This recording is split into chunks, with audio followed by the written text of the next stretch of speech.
What's up, everybody? It's Andy here with you back in the OG studio the Monday after Super Bowl. Those of you who were with us through the NHL playoffs last year, you remember this studio. You know, the original reason I painted it green had nothing to do with money, but there must have been some sort of subconscious knowledge that this room right here was going to create a lot of green for everybody, and hopefully we honestly need to use that today because it didn't end last week the way that I had hoped with the NHL bets, so I'm going to try to start fresh. Had to do some traveling over the weekend. I had the Super Bowl wedding weekend, and they were penalized. They were penalized for having a wedding on Super Bowl weekend. It rained from the time we woke up to the time we went to sleep. It was like somebody just holding the rain button down. Say, okay, you're going to do it during Super Bowl? And just held the rain button literally from 6 a.m. to 2 a.m. the next day. And you ever get those people who tell you, oh, it's good luck to get married on a rainy day? No, it's not. I mean, if it's good luck when it's sunny out, and it's good luck when it's raining out, the numbers don't add up because we know how the numbers end up when it comes to... Somebody's lying. Either the sunny days aren't lucky or the rainy days aren't lucky. We're going to get to those NHL bets in a sec. I just want to tell you my theory on that. My theory is that some feudal lord back in the day was good. I mean, back in the day, it was his wedding day. He woke up, he looked out the window, and he saw it was fully gray and rain was a-coming, so he made all the peasants, all the people who worked on his lands, perpetuate the lie that it's actually good luck. He made up a story about ancestral knowledge that the peasants didn't have access to, and then he made them spread that around the grounds. And then that just went on and on and on and on, and eventually, in 2023, what does that mean? Oh, it's good luck when it rains on your wedding. Oh yeah, just like, if you step in crap and your shoes are ruined. No, it's good luck,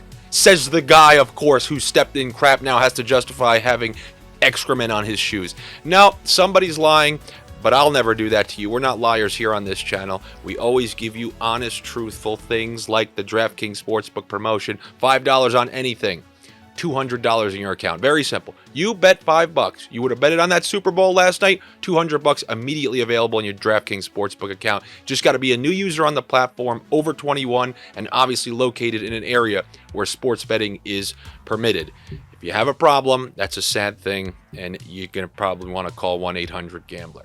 If you have a gambling problem, each problem has its own phone number. But if you got a gambling problem, it's 1-800-GAMBLER.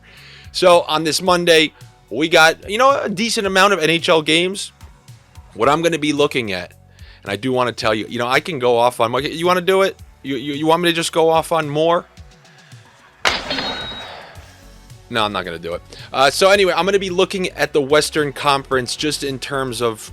And by the way, I'm not some radio host looking like, what can I come up with to say for the day? Let me just get an idea to give them something and then they get excited. No, I mean, when I'm looking... sometimes I tell you guys I don't really like it today, so I'm looking. I'm like, what's going on here? I go through the standings. I go through, last 10 and a couple different other things. And what do I see? I see two teams who are on this slate tonight essentially tied in points for the last playoff spot in the Western Conference. Two teams entrenched in dogfights to make the playoffs, and one of those two teams in a worse spot than the other. But I am talking about both the Minnesota Wild and the Calgary Flames. I had told you last week the Minnesota Wild, they're not playing well after that All-Star break, and now not like one of these crazy losing streaks, but it was the fact that they weren't scoring and they were losing these games and starting to, pile them up. They got an important win in overtime over the weekend versus the New Jersey Devils. Now they got the Florida Panthers, who we keep waiting for them to straighten it out. And by the way, those of you remember the all-time one of our big screw jobs this year was when Colorado didn't beat Florida at home when they started to turn the tide or needed to turn the tide on their season. Well, I got my revenge over the weekend when I took Colorado. I'm a big revenge guy. It's not a good thing, but I go after revenge, as you saw earlier in the season when I hunted down the Canucks and Edmonton. I get my revenge eventually. But I'm going to look at the Minnesota Wild to try to build off that Saturday win against the Devils, which is a good win at home. They're going to be at home once again against Florida, who hasn't been able to straighten out their... It's still a win one, lose. It's soon. All season, it's been, we're starting to get it going. Oh, no, we're not. Now, goaltending plays a part because they've had to deal with a variety of issues at the position. Barkov has missed a lot of time. But Minnesota really needs these points. Okay? They've been in the top 3 in their division nearly all year. Now they're out of that. They lost a few in a row, got that one win, another game at home. I mean, this is a winnable team. Florida makes us sweat. Yes, they do. But if there's a team I like playing against Florida, it's a defensively responsible one. So if Minnesota goes up, I think we're winning this game. If Florida goes up, we still have a chance to win this game. So give me the Minnesota Wild in that one. Then the other team fighting for playoff life is the Calgary Flames, a team tied with the Minnesota Wild in points. They got a much-needed win the other night, little offensive outburst. Now they're going on the road to play the Senators. The Senators, they are still an awful defensive team. I forget how many goals they conceded the other night. I think it was over 5. But I will take a desperate Calgary team for points with a good coach against whatever you want to call this Senators team. I call them frauds to be all season, and they've been frauds all season, let's be honest, because we're almost coming towards like the final quarter of the season, and if at this point you haven't ironed it out, that's it. It's fraud territory, and that's what Ottawa is. We get to just say, how about let's just say this, we don't know team versus a bad team. Ottawa is now permanently entrenched as a bad team to me, so I'm going to take the Calgary Flames over the Ottawa Senators. You know, they originally had that over-under at 6, and now it's at 6.5. All right, you want the strategic sniff? You know how sometimes I give those? You know how, see that? I was scratching my nose because I felt something. I was going to move on to the next game. I felt a little scratch in my nose.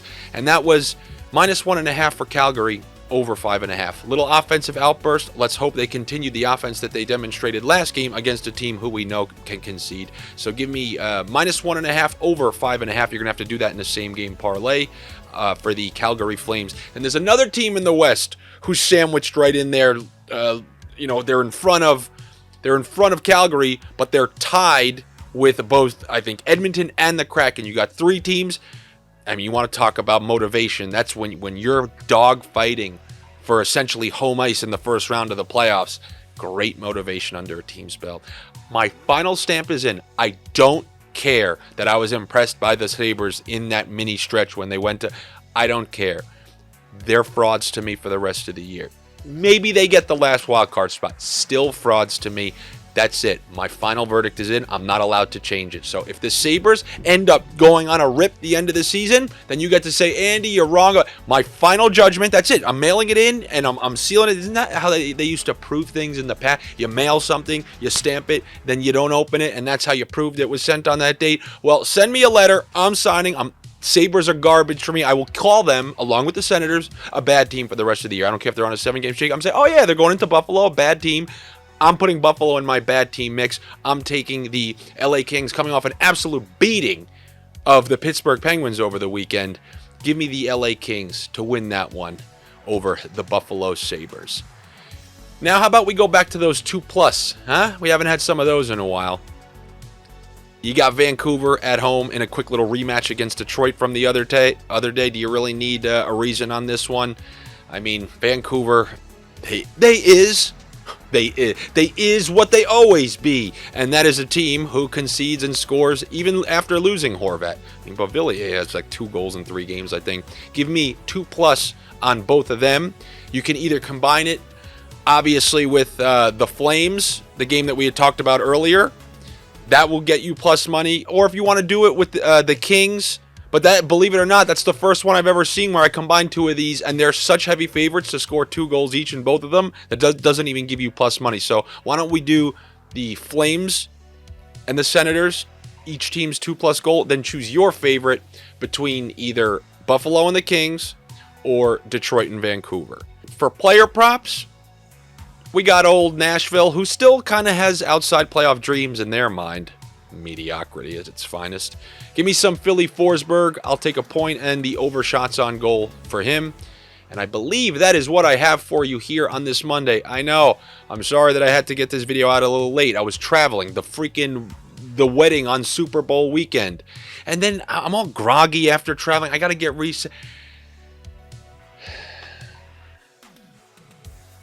Yeah, so that's what I got for you here on a Monday. Good luck to you. Better luck to me. I really hope to start this week on a winning note for all y'all. Make sure you're subscribed to the OddsShopper channel here. Come follow me on social media. It's at Andy Francis on all social media platforms. And if you think, my God, he's so repetitive with that at the end, shut up and stop complaining. Come follow me on social media. When I get to 10,000 followers on Instagram, we got shirts coming out. And you see my videos?